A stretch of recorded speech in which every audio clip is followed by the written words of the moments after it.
umaga, Sir Ronald. Welcome back sa ASPN. Good morning po, Miss Ali. Magandang umaga po sa ating lahat. Oh, si Miss Pat Pito. Ay, sorry Miss Pat. Sorry, hindi kita nakikita sa Zoom.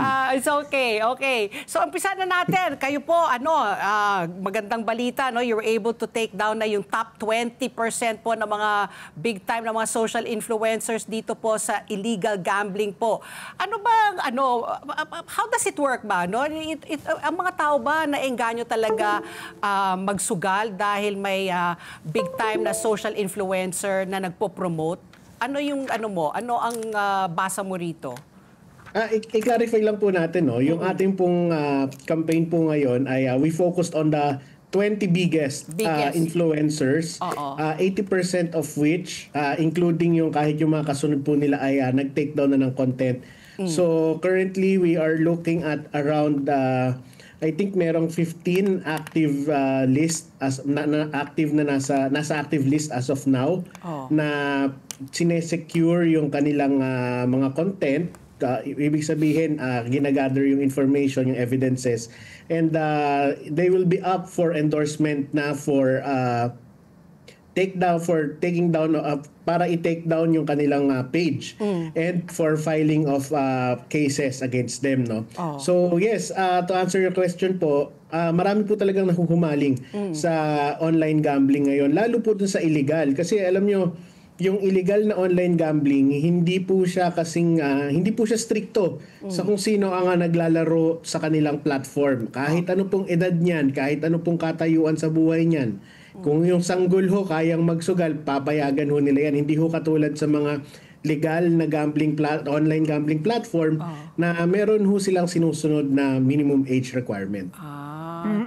So, paano kumikita tong mga kasi ito binabanggit dito sa report, 13 itong 13 high-profile influencers, ang combined reach nila 46 million followers. Grabe, ganun pala kadami, no? Across several platforms, iniimbestigahan nga na po ng ating CICC.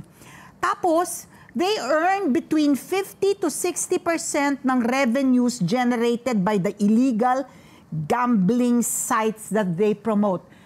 Anong alam mo dito, Ronald? Gaano kalaki kumita at paano sila kumikita? Meron silang portion ng revenue o meron silang outright na bayad o portion ng kita ng mga illegal gambling sites?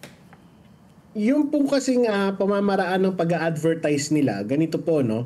I think kung para ma-determine ng kumpanya sino yung lalapitan nila para mag-endorse, doon pumapasok yung bilang ng followers nila. Yes.